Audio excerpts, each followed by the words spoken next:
Si j'aime un produit qui est mal noté, je fais quoi? Si je mange trop de produits notés C ou D, il va se passer quoi? Et comment je peux équilibrer mes assiettes au quotidien?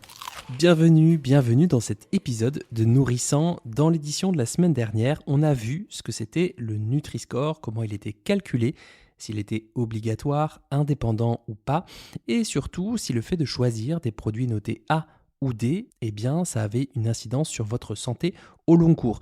Je vous incite d'ailleurs à lire l'édition de la semaine dernière avant d'écouter cet audio, car justement, dans cet audio, on va pousser la réflexion un peu plus loin. Je vais vous parler des différents cas de figure quand on a en main un produit au logo Nutri-Score et comment on peut faire au mieux avec ce qu'on aime. J'évoquerai aussi la question de l'orthorexie, cette obsession de manger sain en lien avec ne manger que des produits bien notés, entre guillemets. Et enfin, j'essaierai d'élargir les perspectives en termes de santé globale et intégratif. Bref, je vais vous dire clairement ce que j'en pense, moi, de ce fameux Nutri-Score. Merci à celles et ceux qui s'abonnent et qui me soutiennent chaque mois pour créer du contenu original, approfondi et des guides pratiques. Si vous êtes intéressé par rejoindre la communauté d'abonnés premium, il suffit de cliquer sur le bouton où il y a écrit « Je veux mieux manger » juste en dessous de cet audio. Voilà, avant de commencer, j'espère que le son est à peu près correct puisque je suis encore dans le sud quand j'enregistre cet audio et je n'avais pas emmené ma énorme mallette de podcasteur avec tous les micros qu'il y avait, etc. Donc j'espère que le son est à peu près correct. Alors petit rappel préliminaire, le Nutri-Score, il sert à comparer deux produits alimentaires au sein d'un même rayon ou d'une même catégorie. Son calcul, il consiste à faire la différence pour 100 grammes ou 100 millilitres de produit entre les composantes négatives, je mets vraiment des guillemets à négatives, sucre, sel, acides gras saturés. Ça, ce sont des éléments dont le niveau de preuve scientifique est assez fort, notamment sur l'excès de sel ou l'absence de fibres pour la santé, et des éléments un peu plus positifs, fibres, protéines, fruits, légumes, légumineuses, fruits à coque, huile de colza, de noix et d'olive. Et il fait ce calcul entre ces éléments dits négatifs et positifs d'un aliment pour lui attribuer une note finale. Cette note, elle est alors transcrite sur une échelle de 5 couleurs, du vert foncé à l'orange foncé, qui sont associées à des lettres allant de A, meilleure qualité nutritionnelle possible, à E, moins bonne qualité nutritionnelle. Bon, ça on y reviendra sur cette notion de qualité. Alors à retenir, en réalité, eh bien, j'ai envie de vous dire, le Nutri-Score, il existe sur pas mal de produits alimentaires étiquetés, en tout cas une bonne partie, puisque l'étiquette du produit, quand vous regardez votre produit et que vous retournez, vous regardez, il y a l'étiquette, dans la partie valeur nutritionnelle moyenne, eh bien, vous avez déjà la teneur en sucre, en sel, en acides gras saturés, la teneur en protéines, en fibres, etc. Mais l'intérêt du Nutri-Score, du logo, eh bien, c'est qu'avec la couleur et la lettre, eh bien, vous pouvez vous faire une idée du produit en un coup d'œil, ou en tout cas, ça va nettement plus vite que lire toute l'étiquette avec toutes les valeurs moyennes. Et ça, c'est tout l'intérêt du Nutri-Score, c'est quasi instantané. Alors, premier cas de figure, vous avez un produit mal noté et il se trouve que vous adorez ce produit. Je pense que c'est une situation qu'on a toutes et tous connue au moins une fois, ce petit dilemme intérieur. Par exemple, une pizza surgelée notée D.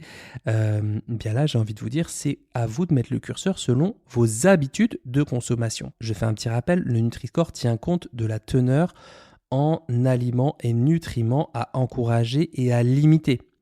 Donc ça veut dire que le Nutri-Score, il n'est pas là pour émettre une recommandation de santé publique. Il vous dit, tel produit contient plutôt des trucs à limiter ou plutôt des trucs à encourager.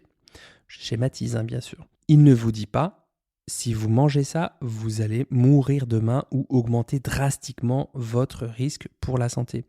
Il dit que cette pizza notée D, si elle fait partie de votre alimentation régulière, pour votre santé, ce serait plus intéressant soit d'en manger moins souvent, soit d'en manger moins, soit de vous tourner vers une pizza notée B ou A.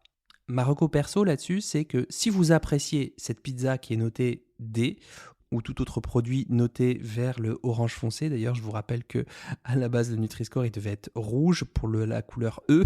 Et puis les industriels ont dit, ouais, c'est un peu trop discriminant, le rouge, c'est interdit, ça veut dire stop, ça veut dire danger, donc nous, on veut de l'orange foncé. Donc, ils ont un peu adapté. Donc, si votre choix se porte vers ce produit noté orange foncé, eh bien, soit c'est peu fréquent et ce soir, vous vous dites, c'est zéro prise de tête en cuisine, Dans ce cas, kiffez votre pizza, pépouze tranquille. Soit c'est un peu plus fréquent, et si vous souhaitez faire des choix orientés santé, genre si ça compte pour vous, quoi. Accompagnez-la d'une belle salade verte, peut-être avec des figues fraîches, c'est la fin des figues en ce moment, et des graines de courge. Alors je ne vous parle pas bien sûr de faire votre pizza maison, bien entendu, si vous avez l'espace, si vous avez le temps, l'énergie, la culture culinaire et l'envie d'en faire une, eh bien c'est vrai que c'est une chouette aventure gustative. Moi personnellement, ça m'arrive d'en faire, mais je prends de la pâte à pain chez mon boulanger, je l'étale sur la plaque et dessus je mets de la sauce tomate, des champignons crus, des olives, du basilic et qu'est-ce que je peux mettre? Oui, je mets un peu des courgettes. Je l'ai fait ça cet été et ça fait un mix entre je fais pas totalement ma pâte, donc elle est déjà faite, ça me gagne énormément de temps. La pâte, ça coûte 1,20 € et franchement, ça fait vraiment, vraiment le taf cuite au four comme ça. Bref, c'était une petite digression. Deuxième cas de figure, j'ai un produit entre les mains et toute cette catégorie, elle est mal notée, entre guillemets. Eh bien ça peut être le cas pour le fromage ou le chocolat noir. Forcément, les ingrédients, en principe pour le chocolat, pâte de cacao, sucre, beurre de cacao.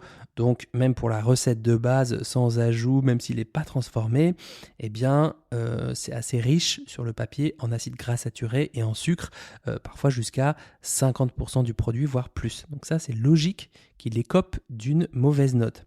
Alors déjà, pour vous rassurer un peu, le Nutri-Score, il analyse les données sur le papier. Là, ce qui est un peu rigolo, pour l'exemple précis du chocolat, il contient des acides gras saturés, principalement sous forme d'acide stéarique. Ce fameux acide gras saturé représente environ un tiers des lipides dans le beurre du cacao, qui est quand même l'ingrédient principal du chocolat.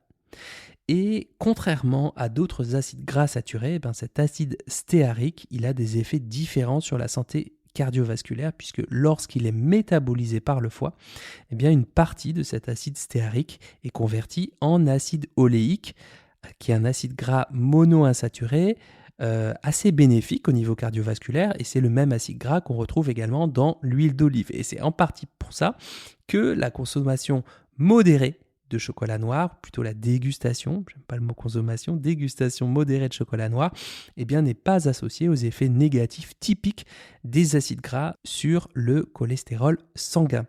Voilà, ça c'était la petite parenthèse très nutri. Et deuxième élément, pour en revenir au Nutri-Score, je rappelle pour attribuer sa note que le Nutri-Score il se base pour 100 grammes ou 100 millilitres d'aliments ou de liquide. C'est-à-dire qu'il n'attribue pas sa note en fonction de la portion. Donc là, en l'espèce, si votre kiff c'est du chocolat noir, il faudrait s'enfiler toute la tablette de chocolat pour se dire j'ai vraiment mangé un aliment qui était noté D. Et donc encore une fois, j'insiste, un noté D, ça veut dire qu'il contient des éléments plutôt à limiter en quantité et ou en fréquence de consommation. Voilà, donc quand vous voyez qu'il est noté D, eh bien, rapportez-le toujours à la portion réellement consommée. Troisième cas de figure, j'hésite. J'ai 2 paquets de gâteaux, il y en a un qui est noté A ou B, genre plutôt bien, et un qui est noté D ou E, plutôt pas bien du tout. Là encore, je compte sur vous pour faire bouger le curseur selon votre sensibilité, entre plaisir gustatif et santé. Je crois que c'est possible, je vais essayer de détailler. Par exemple, si vous vous posez la question pour vous, sur votre goûter ou celui de vos enfants, clairement, là, si ce n'est pas la guerre avec les enfants ou entre vous et votre âme d'enfant, eh bien, il y a plusieurs solutions. Soit ce paquet de gâteaux, il est très fréquent. Là, la question se pose de est-ce que c'est ce paquet de gâteaux noté D qui va vous procurer énormément de plaisir en bouche? Et est-ce que l'autre paquet peut être un peu mieux noté? Qu'est-ce qui vous coûte en termes de plaisir gustatif et qu'est-ce qui vous rapporte? Moyen terme, long terme. Pour vous aider à prendre votre décision, peut-être que c'est utile de le resituer dans le contexte global de votre mode de vie. Je vous prends un exemple. Si votre alimentation, elle est composée d'une majorité de produits frais, de saison, fraîchement cueillis, plutôt peu transformés, et que vous faites ce que vous pouvez pour vous bouger un petit peu tous les jours, j'ai envie de vous dire, à ce moment-là, on peut se dire que l'alimentation, c'est un flux, c'est un continuum, et que ce n'est pas ce paquet de gâteaux qui va mettre en danger votre santé. Maintenant, si votre alimentation, par manque de temps, d'envie, d'énergie, de compétences culinaires, eh bien c'est plutôt des plats préparés, assez salés, peu de légumes, de fruits, d'oléagineux, avec un mode de vie plutôt sédentaire, stressé et qui manque de sommeil, bah là, il me semble intéressant de vous demander, tiens, si j'ai à cœur de prendre soin de ma santé, qu'est-ce qui me semble envisageable? Quelle ligne je peux faire bouger pour sortir légèrement de ma zone de confort, mais toujours en restant dans la zone je prends soin de moi. Voilà, et si jamais vous galérez à mettre le curseur sur ces questions, n'hésitez pas à prendre rendez-vous en consultation avec moi, car ce sont des problématiques que j'ai vraiment l'habitude de prendre en charge. Voilà, donc là on vient de couvrir les bases du sujet. Dans la suite de l'audio, je fais un focus sur l'orthorexie en lien avec le Nutri-Score et je vous livre, brut de décoffrage, mon avis sur la nouvelle version de ce Nutri-Score, les bons comme les mauvais points. Bref, si vous voulez accéder à ce niveau d'information et de contenu approfondi, rejoignez la communauté d'abonnés premium en cliquant sur le bouton « Je veux mieux manger » juste en dessous de cet audio.